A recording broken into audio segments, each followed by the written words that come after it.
Hello everyone, good morning. Today is 3rd of August and I welcome you all to the Hindu newspaper analysis discussion. So guys, in the today's video, we'll discuss the entire analysis of the Hindu newspaper. We'll take all the articles along with the background and the way forward. And I would also like to tell you that you can download the explainer notes of this session from our Telegram channel. The link for the Telegram channel has been given in the description box in YouTube. Now, moving on guys. First of all, let's take the overview of newspaper so that we can understand that which articles are actually important for the examination today. So here we have on the first page, Haryana clashes. Basically, the communal rights are going on in Haryana. Okay, a misfortunate event. However, you are not required to track the toll and the fatalities and all such things. GST Council sticks to its plan to collect 28% tax on the online gamings. Okay, then further moving on again guys, with respect to the communal clash, the articles are going on in the city section. Also the similar things have been given, so directly we will be moving on from this particular direction. And guys, here again the entire regional section is largely containing the regional political news, law and order related issues, okay, and all such kind of a things which is not important for the exam point of view, so I will not advise you to waste your time here.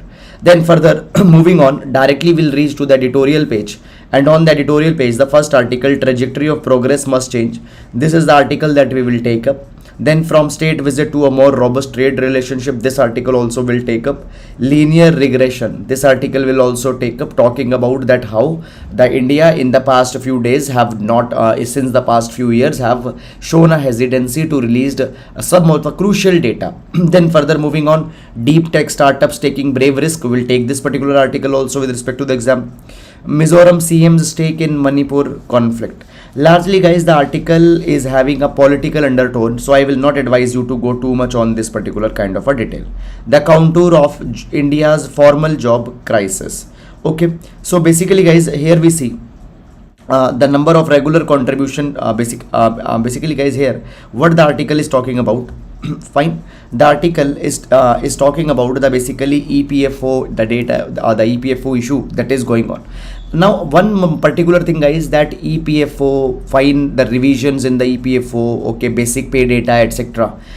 These things are not important for the exam point of view, so please don't go too much in that particular detail. Then guys, moving on, the text and context, Jeddah, the hope for the peace in Ukraine. Okay, now guys, one particular thing, understand this particular thing, okay, that what is, see, just one liner concept you need to see. Saudi Arabia is about to host Ukraine, US and some of the other countries. Okay, fine. Now the point is that guys, basically we have seen that more than 1.5 years has happened, 500 days are going on since this war of Ukraine has started, and up till now there is no sign that the war is coming to an end. So in this particular capacity guys, the attempts are being made by the different countries. Okay, peace plans have been proposed by the many countries. Peace plan has even been proposed by the China, Africa, many countries, but up till now the peace plan has not actually got materialized. Okay, so guys, in this particular capacity, we expect that some solution might come. So basically on that line the article has been contained. Now guys, I will not advise you to go and read too much in this particular line. Why? Because there's a logical explanation to this particular thing guys. Up till now nothing concrete has been achieved in this Russia-Ukraine war. Moreover guys, whatever development is happening today, this particular thing might be changed over a period of time, and by the time you will write your exam, a lot of things would have changed here. So I will not advise you to go and track ball by ball commentary in Russia-Ukraine war and every such details. Then we have this bibliography article. So basically in the bibliography article they give the plots of certain of the books. So Hiroshima, Fallout, Hiroshima, Nagasaki. So remembering Hiroshima. Okay, again guys, moving on further, after that, security intensified as tribes plan mass burial of 35 bodies. Largely guys, here we don't have much of the important articles. The political articles, the evolving issues, etc. have been there. For exam point of view, you need to go in governance, academic, policy matters, some new scheme, all such kind of things. Then further moving on, Om Birla skips Lok Sabha proceeding to convey displeasure over the disruptions. So guys, a lot of disruption is going on in the monsoon session of the parliament, largely because of the Manipur issue that is going on, and government has not carried much of discussion on that. Then further, moving on guys, one more cheetah dies at Kuno Park, taking the toll to 6. Again guys, as the cheetahs have got translocated from Namibia and South Africa, fine, up till now the 6 cheetahs have died. Please don't track this particular development every day. Here we have one article, opposition steps up pressure on government as parents pursue appeal in Ariha Shah case. Will take this particular article. Then guys, street turns into river as Beijing records heavy rain. Fine, largely guys because of the climate change, all these extreme weather phenomena we are seeing. Then Afghan citizens helping suicide bombers, Sharif, nothing much important in this particular action for the exam has been given. China plans to limit children's smartphone time to 2 hours. Now guys, we have seen this particular thing, that the internet addiction, okay, and the children are spending a lot of their time on the internet, which has impacted the mental health, physical health in a very bad capacity. Then guys, further, government kicks off contractual dispute settlement scheme. We'll take this particular article for the examination also. Then guys, we have this sports page. Okay, this is guys the overview of the entire article. Okay, and guys, on the science page again, what the article is: South Korea's paper on the superconductor. South Korea's research paper on the superconductor has been given. Now guys, again moving on in this particular direction, research papers on superconductivity and all such kind of things, they are not important for the exam point of view. Okay, why? Because guys, understand this thing, hairline dives into the research papers or some of the report that has been published, which is corely on the quantum physics or such kind of things. Fine, we are not required to go too much in that. Okay, so this is guys the overview of the newspaper, and now let's discuss all the relevant articles one by one in the detail. Now, every class we start with the GS quotation, and this GS quotation we take some idea which we can use for our GS paper 1, 2, 3 or 4. So today guys, we are taking the quotation from the Michelle Obama. So Michelle Obama says that no country can ever truly flourish if it stifles the potential of its women and deprives itself of the contribution of the half of its citizens. So 50% of the population is constituted by women, but at the same time, women's contribution in economy, women's contribution in polity always happens to be very much low. According to the periodic labor force survey, in India, female labor force participation rate stands at 25.1%.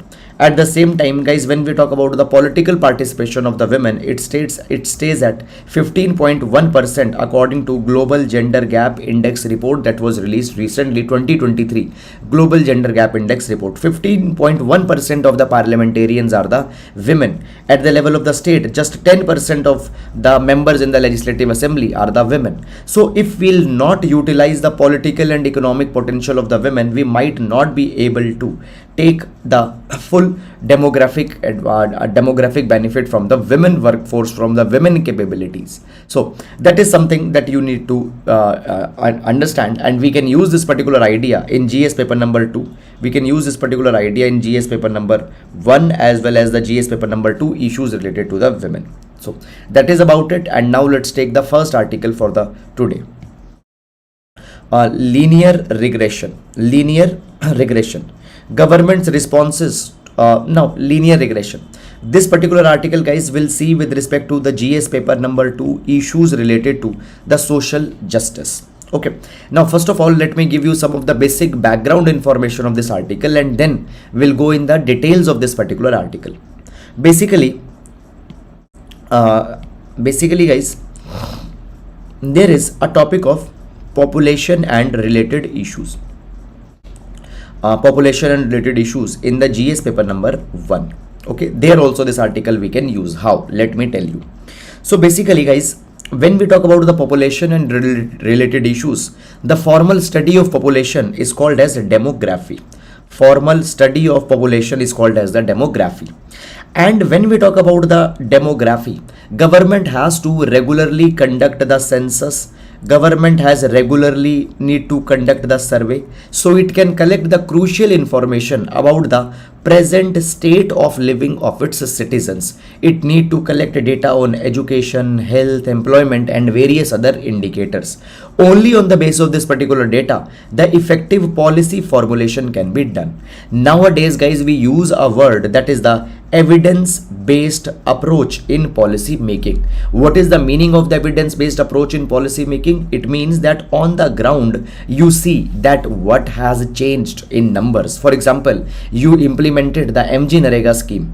After the MG Narega scheme, whether the economic deprivation of people came down or not, if it came down in concrete numbers, you can say that the MG Narega scheme is effective. So evidence based approach in policy making is that on the basis of numbers, on the basis of data, you will continue the policy, you will bring the new policies, you will change the policy. So for the evidence based approach in policy making, we need to regularly conduct the data, surveys, census. But recently we have seen that government is either not conducting the regular crucial surveys, or it is not releasing its report in the time. For example guys, what has happened? For example guys, number one example I want to give you is with respect to the census of 2021, which has been postponed because of the pandemic, has not conducted till now. Then guys, consumption expenditure survey. Now these surveys are the ones which officially calculate the poverty's prevalence in India. Now last consumption expenditure survey was done in 2011 and 12.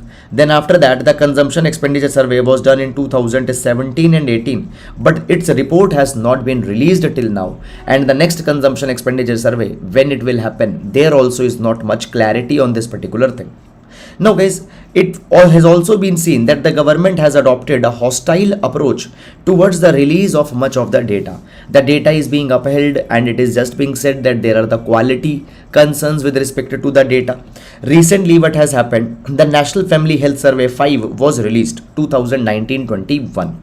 Now guys, this National Family Health Survey 5 is biggest health indicator survey that is done in India by Ministry of Health and Family Welfare, by Ministry of Health and Family Welfare and by International Institute of Population Sciences. Okay, recently guys, the director of IIPS, okay, Director of IIPS, Mr. K.S. James, he has also been suspended, largely because of the unfavorable data that was given by him. How? Let's understand this thing. National Family Health Survey 5 give the data that actually open defecation free status that is being given to the villages in India, it has some problem. What is the problem? According to government, all the villages in India have become open defecation free, but National Family Health Survey 5 provided this particular thing that still 19% of the surveyed households, they did not use any toilet facility. So there are large section of the people in the villages who are still not using the toilet. So how the open defecation free status can be given? Then the next thing was that guys, so the next thing is that National Statistical Office Survey, okay, National Annual Rural Sanitation Survey, National Annual Rural Sanitation Survey, fine, and many other indicator surveys have also pointed out to this particular thing that villagers, many of the villages are actually not open defecation free. So basically it shows that the government might not be releasing the objective data because the government's own surveys are not matching. Then guys, National Family Health Survey 5 also released this particular data that 57% of the surveyed rural household, they lacked the access to the LPG or the natural gas. Now guys, understand this particular thing. Though under the Ujjwala Yojana, more than 9.5 crore LPG gas connections have been given, but the point is accessibility means many number of a time people are not able to refill the cylinder, maybe because refilling is a process of big hassle, or largely because of the fact that the buying a cylinder has become very much expensive. So 57% of the households, they actually don't have much access to the LPG or the natural gas. Then government has also junked many of other datas also, for example consumption expenditure survey 2017-18. Then guys, periodic labor force survey in 2018 was also held back. Why? Because it shows that unemployment has actually increased in the country. So basically guys, the point is that the government is not taking these surveys, these datas as a feedback. Government is not taking it as a feedback, rather these particular surveys are being repulsed if they are giving some information which is not favorable to the government. So this is something which is happening, which should not happen. So guys, when you are writing an answers onto the population related issues in GS1 or on social justice in GS2, you need to add this particular point that there needs to be the robust data collection, data analysis, and through that data collection and data analysis, evidence based approach in the policy making should be adopted, which will improve the social justice delivery in India. Okay, many things you need to focus upon, including this. Okay, now I hope you have understood it. Moving to the next article. Deep tech startups taking brave risk. We'll take this particular article with respect to the GS paper number 3, GS paper number 3, issues related to Indian economy, and within the Indian economy with respect to the startup sector. With respect to the startup sector, we'll take this particular article. But before taking this article, I just wanted to thank you all guys for the good response in the number of, in terms of the likes and comments that you have left on the yesterday's video. And one particular thing I want to make very clear is that guys, in the yesterday's video I expressed a discontentment with respect to the engagements on the video. It was not that okay, we will not continue the video, but the point is that I need your support to grow this initiative, because if your support, your engagements will not be there, YouTube will not promote our videos. And the point is that after a time, if there is no such positive movement in the channel, that particular thing is a kind of a disincentive. Okay, a person then thinks that should we explore some other kind of type of videos. This is something that I wanted to say. And I am really thankful for the likes and the comments that you have left on the yesterday's video. Guys, please continue such support for few days, because if you will do that, then YouTube algorithm will push our videos and collectively we as a family can grow. And if we grow, I might be able to divert even more resources and can bring even more high quality videos in this particular channel pertaining to other fields also, for example planning, some other subjects of the GS. So that will promote that particular thing. I hope that is clear. Thank you so much. Now moving on, deep tech startups. Now first of all guys, what does this particular word deep tech startup means? Because if you remember, few days back government has also released its policy on the deep tech startups. Basically guys, when we talk about the startups in general in India, India has the third largest startup ecosystem in the world. Because now in this particular capacity guys, many things have helped India. For example, Indian youth, fine, Indian youth who is largely tech enabled and has been very much hardworking, creative, innovative. Then we have a very big market, and then government efforts such as the Startup India scheme also has helped in scaling up the startup in India. And when we talk about the last decade, 2010 to 2020, 2010 to 2020, this was the decade of the startup boom in India. This was a decade of startup boom in India. But guys, understand this thing. When we talk about the startups in India, they have followed one particular direction to a large capacity. For example, they are solving the traditional problems in a new way. For example, you want to travel, the transportation problem is being solved in a new way through the Ola and Uber. You order food from the restaurants, that problem is being solved in a new way through the Swiggy and Zomato. You do some shopping, that is being solved in a new way through the e-commerce website, such as the Amazon, Flipkart, etc. The point is that the startups in the past 10 years, they have focused on solving the traditional problems in the new way.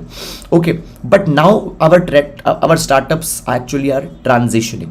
Now one thing I want to tell you guys, today there are 1 lakh startups that have been recognized by the government, they are in India, and out of this 1 lakh, more than 50,000 are in the tier 2, tier 3 cities. So now the entrepreneurship is not consolidated in metropolitan or big cities, but also into the tier 2 and tier 3 cities it is moving on.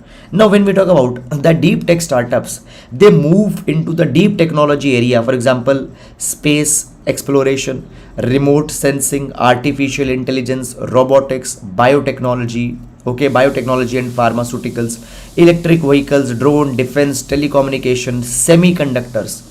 So they will be exploring the deep technologies. These are the deep tech startups. And guys, when we talk about those deep tech startups, large number of these deep tech startups actually are being incubated, are being prospering into the public institutions. For example, IITs. For example, IIT Madras Research Park. IIT Madras Research Park, it has successfully incubated, it has successfully fostered 200 deep technology companies, and their combined valuation is 50,000 crore rupees. So guys, understand this particular thing. First of all, what is the meaning of this word incubator? What is the meaning of the word incubator? So incubator are the facilities which are supported by the many of the research institutions, tech institutions such as IITs. These incubators provide all the support to the ideas. For example, they will give them the funding support. How funding support? They will connect them with the investors. They will give them the technical support, legal support as how to register your company. Let me give you a very small example. Suppose in IIT Madras, there are, let's say, 5 students and one of a faculty who have a really good technology idea. They want to test that technology. They wanted the support. So incubator in the IIT Madras will give them support. They can make a prototype. They can test that prototype, and if that prototype is successful, they can connect with the investors and can make a company on that particular idea. So basically, the IIT Madras, then the C Camp Bangalore, okay. Then we have the C Camp Bangalore. C Camp stands for the Center for Molecular and Center for Cellular and Molecular Platforms. Center for Cellular and Molecular Platforms. Okay, it is the initiative by the Department of Biotechnology. Initiative by the Department of Biotechnology. C Camp. Okay, it has also fostered some of the very good startups. Okay, and it has 7 deep tech startups, and they have raised more than 550 crore rupees. So here we see this particular thing, guys, that public funded institutions, they are public funding institutions, they are supporting the deep tech startups. They are making the products, and through these products they can reach the citizens and consumers. Now one thing, guys, understand this particular thing, guys, that when we talk about the traditional sectors such as the government department, government PSUs, corporate sectors, they are not doing too much of innovation in R&D. Today, these deep tech startups supported by the institutions, they are the ones which are doing so much of the innovation, and we need to promote this particular kind of a thing. Now, when we talk about, guys, promoting it, we need the Startup India 2.0. What is the Startup India 2.0? We'll discuss this thing. But guys, understand one more thing is that these particular startups, deep tech startups, why they are so much of the resilient, why they have become so much successful? It is because, guys, that see, suppose I am running a startup, and some of the investors have funded me 10 crore rupees to run my startup. What will happen? Next round of funding I will raise, let's say next round of funding I will raising 20 crore rupees. So when I want to raise this 20 crore rupees, what will be done? My startup will thoroughly be evaluated. The problems in the startups, what are the gap areas in my startups, where I should focus, where I should cut down this expenditure. All these particular things will be seen. Because of that particular thing, guys, what happened? The frequent upgradations in the startups happen. Okay, risk appetite is also retained, because time to time we are evaluating the startups and what might be the gap areas. Startup India 2.0. Now, under the Startup India 2.0, the article is suggesting this particular thing, that we need to focus on multiple things. First of all, there needs to be the larger capital, larger risk capital, more funding is to be provided by the government to these startups. And for that particular thing, SIDBI, Small Industries Development Bank of India's fund of funds that government actually announced earlier, it needs to be expanded and more money is to be provided here. The next thing is that, guys, basically how you support a business. Suppose a friend of yours have opened a shop. How you support him? You buy the products from that friend's shop. In the same way, the government need to procure the government need to procure the indigenously developed technologies by these startups. For example, government is doing a lot of procurement for their ministries, for their departments, for their PSUs. So you procure the products by these deep technology startups. So the Ministry of Defense, for the Smart Cities mission, for the Ministry of Health, they can buy their products. By this also, they will be getting a support. So this is something that is to be done. Sir, what is biotechnology? Biotechnology, mix two words, bio plus technology. So the technological interventions happening in the field of the biology, that is biotechnology. For example, you make pacemakers for the heart. You make the pacemakers for the heart. That will be the part of the biotechnology.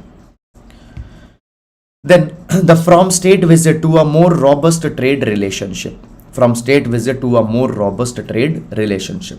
Now this particular article, guys, will take with respect to the GS paper number 2. GS paper number 2, India-US relations. India-US relations. Okay. Now, one particular thing, guys, is that first of all, before starting the article, I want to tell you some of the basic information that might be helpful for you. Now see this particular thing. Recently, we have seen that the Indian Prime Minister has visited the USA, and this particular visit has been hailed as very important. Why? See, this particular visit is being called as the first state visit in the 14 years, third state visit in the 75 years. Now, a question might come in your mind, and if it didn't came, it should come in your mind, that Prime Minister has visited multiple times in his 9-year tenure US. Why it is being called as the first visit of the USA? Now, guys, understand this particular thing, that there can be the two type of visits. One is the visit of the head of the government. And other is the visit of the head of the state.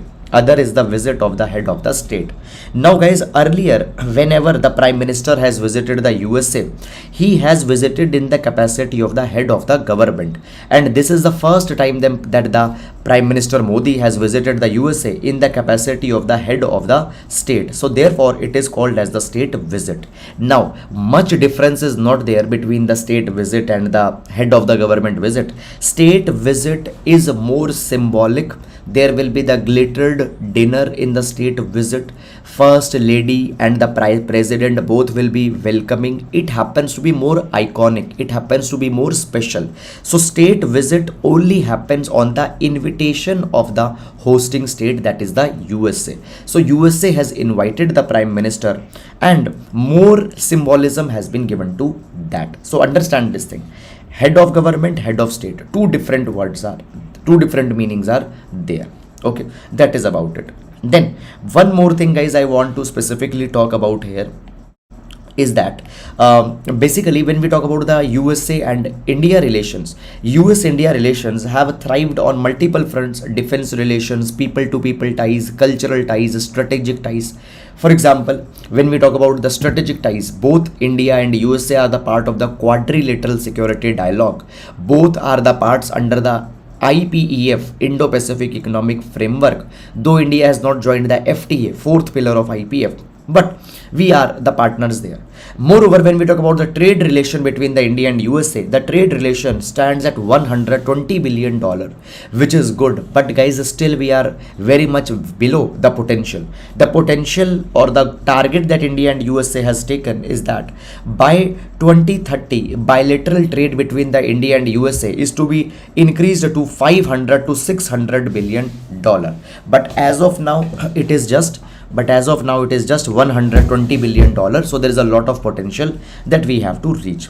Now when we talk about, guys, on the economic front, into the last 2 years, India has improved their outlook with respect to the international trade. For example, we have signed the free trade agreement with the UAE, United Arab Emirates. With the Australia, ECTA was signed. ECTA, that is economic cooperation trade agreement, has been signed. Then also we have started the renewed negotiation with the European Union, UK, Canada for the FTA, free trade agreement. Now guys, what is the free trade agreement? In a free trade agreement, first of all, every free trade agreement will be different, will be unique. But under the free trade agreement, two countries agree that they will not be imposing the restrictive tariffs on each other's product. They will not be discriminating between the products that are coming from the other country with which you have signed the FTA. Now when we talk about the India-US relation, how India-US relation is to be increased more on the economic front, here the President Joe Biden has given the idea of increasing the economic cooperation through resilient supply chains. He has given the idea of the friend shoring or the reshoring.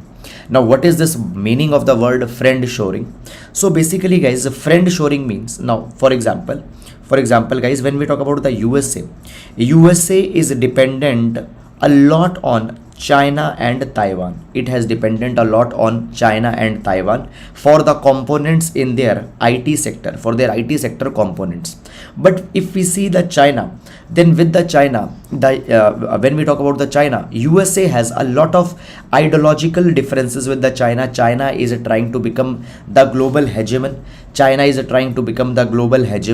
Okay, so a lot of ideological differences have come. USA proposes that we will base our industries, we will base the semiconductor industries or our manufacturing in those countries with which we are ideologically aligned. And here India comes. So USA and India has a lot of ideological alignment. Why? Because both the countries are democracies, both the countries promote the rule-based order, and both the countries are fed up by the China's attitude of hegemony. So India happens to be a friend of America, and America wants to base their supply chains fine in the India. So by that, the economic relations can be increased. Then guys, when we talk about India also has become more liberal in its global outlook, because we have seen this thing that recently, I have given you the example also, that with the Australia we have signed the economic cooperation and trade agreement, ECTA. We have given a lot of access to the Australia with respect to the agricultural products. Okay, so basically in the Indian market, Australia has been allowed to supply wines, wool, sheep meat and all such kind of things. Now when we talk about India in primary sector or the commodities related to the primary sector, fine, we have not given too much of access to the countries, but now we are giving to the Australia, and gradually India is opening up. So with this particular attitude, even the India-US relation will go up, will thrive, and we are hopeful that 500 to 600 billion dollar of bilateral trade that is expected to be achieved by 2030, it will happen. Okay, so that is all, guys, about this particular article. And now moving to the next article. The trajectory of progress must change. Now guys, this particular article is talking about some of the general issues, that what should be the agenda, what should be the approach of the global economies. Now we'll see this particular article, guys, with respect to the article issues of GS paper number 3, sustainable development. Okay, now let me tell you first of all some of the basic information, guys. As we talk about the G20, India is chairing G20 for the year 2023. When we talk about the G20, within G20, G7 will be included. G7 will be included. In G7, we have Canada, France, Germany, Italy, Japan, UK, and USA. Then you include Russia also. This G7 will become G8. Then you include 12 other also. It will become G20. And in G20, we'll have Argentina, Australia, Brazil, China, EU, European Union, India, Indonesia, Mexico, Saudi Arabia, South Africa, South Korea, and Turkey. So 19 countries plus European Union, it makes the G20. It makes the G20. India is leading the G20 right now. And guys, in the G20, there is also one more issue that is going on. And this issue is like this, that the G20 countries want that Russia and China should be dropped out, largely because Russia-Ukraine war is going on and China is supporting the Russia. But India is not getting carried away. India says that outside the G7 group, 90% of the humanity is contained outside the G7 group, and within the G20 group, we see that maximum of the population lives in the G20. So India wants that China, Russia also have the big part of the population. They cannot be dropped. They have to be included within the G20. Now, what are the global challenges that we are facing right now? The first global challenge that we are facing right now is that the global governance is facing large and big problems. Number one, today we see this particular thing, that military weapons are being used, Russia-Ukraine war, financial and trade weaponization is going on China. China knows this particular thing, that the countries are dependent on the China, and China might use this particular thing and will weaponize its trade. So there is a trade weaponization going on. Then guys, the next thing is that right now we see that also the data collection that is going on around the world, the data shows poverty is going down, lifestyle is improving, per capita income is increasing. But actually people are experiencing the realities, the problems which number cannot show, number cannot reveal. Understand this particular thing, guys. Today inequality, desperations of the people actually have increased manyfold. Okay, economic growth cannot solve maximum of the problems. For example, problem of climate change, problem of inequality, problem of gender violence, problem of racial violence that is going on. These cannot just be solved by the economic problems. So world has to move beyond, and India right now is the chair of the G20. India can put these particular agendas at the forefront and can help in this particular direction.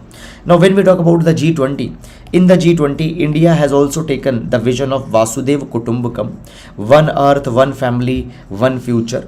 Okay, so by this particular thing, India can treat the entire world as one family. Now guys, one more dimension has been given here, and this is a very interesting dimension. See, when we talk about, guys, the developmental problems of the world, you might have heard about the sustainable developmental goals. So sustainable developmental goals cover the 17 areas. For example, it caters the zero hunger, it caters no poverty, zero hunger, no poverty, responsible consumption, supporting the life below the water. 17 complex problems of the today's, they have been addressed in the sustainable developmental goals. So it combines complex combinations of environment, social, economic problems, all of them. Clear? Now, it has been provided that these 17 problems of the world, some are the environmental problems, some are the economic problems, some are the other problems. These 17 areas have been covered by the sustainable developmental goals, which every country has to focus. But all 17 problems don't impact every nation at the same time. For example, when we talk about oceans, climate change, rising sea levels, it is a problem for the island countries, but it is not a problem of the landlocked countries right now. Then when we talk about the climate change environment, it is not a problem for Canada and Barbados. Actually Canada will get benefit for the global warming. Why? Because as the global warming will happen, snow will melt in the Canada will be able to grow more agriculture on those lands which were permanently under the snow. So Canada will get the benefit. Then guys, when we talk about The Sustainable Developmental Goal 8, opportunities for development, decent work. Now this is a problem largely for the global south. Okay. Then guys, so point is that some countries facing 4 problems, some countries facing 5 problem out of 17. According to the article, it is said that every country has around 6 or 7 problems, different 6 and 7 problems. And if we, for example, we have 190 plus countries and every country has 6 or 7 problems, it results in 98 million different combinations, 98 million different combination. Okay. Now, recently McKinsey Global, it has released its Pixels of Progress report. Pixels of Progress report. And in this Pixels of Progress report, they had divided the world into 40,000 micro regions. It has divided the world in 40,000 micro regions, and every region has a specific problem. Some region has a problem of water, some region has a problem of increasing sea level, some region has a problem of flood, some region has a problem of drought. So the entire world has been divided in 40,000 micro regions. And now what we need to do, we need to focus on these micro region, and region specific development has to be carried. Further, this particular report also provides this thing that increasing the GDP growth can solve only 20% of the problems. 80% of the problems are the local region specific. Just improving the GDP will not help. Now, India guys has proposed the lifestyle for sustainable development movement at G20. And within the life movement, what is the 7th pillar of life? So the principle 7 of life, it provides that leaders have to recognize the role of local communities, local and regional government, and traditional knowledge systems. Okay, because it can support the sustainable consumption, sustainable life. So the tribal communities, local communities, their role has to be appreciated and their role have to be understood. India also need to focus on this particular thing, and the entire world need to focus that how local communities can provide sustainable solutions and how the local community tribal people's solutions can be used.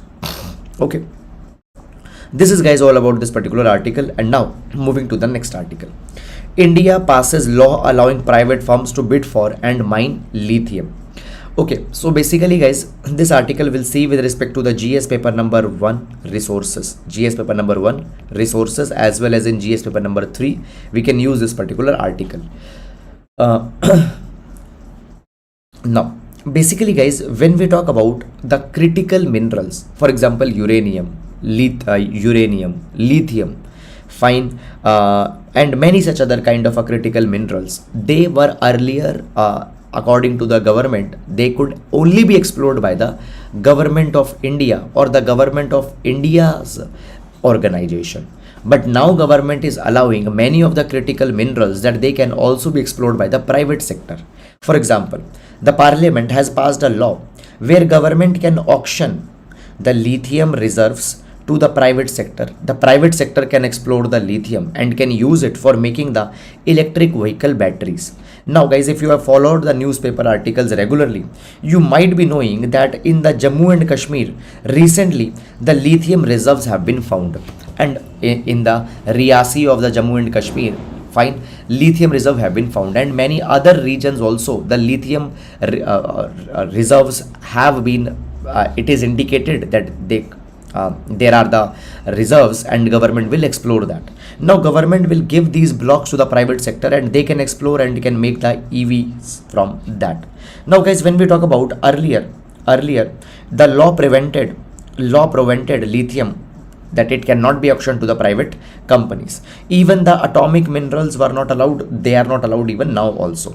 So along with the lithium, government will allow titanium, beryl, niobium, zirconium. All these critical minerals can be explored by the private sector, and it will act as a force multiplier, because when government will give these rights to the private sector will give revenue, and then when private sector will explore them and will make products on the basis of them, then again it will give a very good push to the economy. Moving to the next article.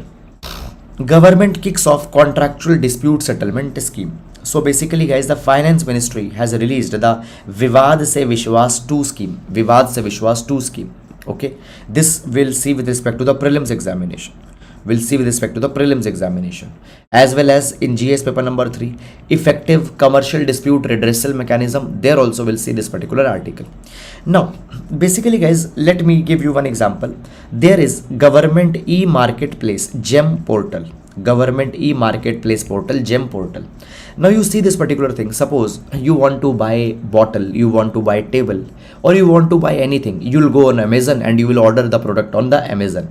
Government department, offices, ministries also need a lot of products. They need printers, they need computers, they need office supplies, they need table, chair, AC, everything. How the government buys it? Does government also places an order on Amazon? No. Government has their own Amazon by the name of the government e-marketplace portal, where all the different vendors who want to supply the products to the government, they can list their products here and government can directly procure from them. Now, many number of times vendors are providing many supplies to the government, but there are some disputes that develop, and for that government doesn't pay to these suppliers. So to solve these particular things, government has come out with the Vivad se Vishwas 2 scheme. Under this scheme, all the settlements of the vendors and suppliers, where the vendor and supplier have given the services to the government and their money has not been given back, or there is any dispute, all these disputes will be solved in this Vivad se Vishwas 2 scheme. Now this scheme was announced actually into the last year's into this union budget. Okay, so basically all the domestic contractual dispute fine between the government and the private parties will be resolved in that. Beyond that guys, nothing much is there in this particular article. Opposition steps up pressure on government as parents pursue appeal in Ariha Shah case. Now guys, what is this Ariha Shah case? So basically guys, the Ariha Shah is a 2-year-old child. It is Ariha Shah is a 2-year-old child who will be taken by the authorities in Germany. Fine. So basically guys, what happened? What actually happened? You might have seen the movie Norway. You might have seen Mrs. Banerjee versus Norway, a movie by Rani Mukherjee that came few months back. In that movie, a case has been depicted that the couple, they were living in Norway and their child was taken by the child welfare services of the Norway, because according to them, they were not treating their child properly. Okay, they were abusing that child. Now in that movie it has been shown that actually there was no abuse, it was a cultural difference. In India we rear our child in a different way, in Norway, America, they rear their children in different way. So it was just a cultural difference. And in Europe, many number of times when the Indian parents are living there, their children are taken away by the authorities. And what is this Ariha Shah case? A 2-year child was taken from their parents from in the Germany. Okay, and now the parents want that their child should be sent back to the India. And in this particular capacity, what has happened, the MPs, they have come together and they are requesting that the German authorities should send the Ariha Shah back, and they are also requesting the government that as government needs to send a special convoy to the Germany who can iron out all the problems, and the children are to be sent back. So this is something that is going on. Now guys, in this article, the details that okay, on which date she was taken back, all such kind of things. Fine, that particular dimension you are not required to go. So just an overview kind of a thing you need to have here. Now, moving to the main practice question for today. So question reads, deep tech entrepreneurship is creating new avenues for science and technology discoveries in the public sector labs to reach the market. Comment. Okay, comment. So it is a 10-marker question. So with this guys, we come to an end to the today's newspaper analysis. I hope that you have understood it. And guys, thank you so much for liking the video, and thank you so much for your comments on the yesterday's video. I hope that you will support us in the same way in the times to come. Okay, and one more thing guys, I want to ask you. See, guys, as many of you might be knowing that I am a full-time faculty for ethics in the Shubhra Ranjan IAS, and at other places also I take ethics, which has been a particular area. Now if you are comfortable with my teaching style, if you are comfortable with the way that I deliver the content, what if we come out with a kind of an ethics module kind of a thing Tell me in the comment box that would you like to have it or not. Now one thing I want to tell here is that, guys, as we'll be coming out with this particular module, this module would be priced very affordable, so that the maximum students can benefit out of it. Okay. And apart from this entire now this will be not be just a kind of a ad hoc coverage of ethics. It will be a full foundational batch on the ethics, okay, from topic 1 to topic 8, including the case studies we are going to take. So more than 80 to 85 hours of teaching will be there. Okay, so will be a full-fledged batch. If you like it and if you want it, please let me know in the comment box. Fine on that. Thank you so much, guys.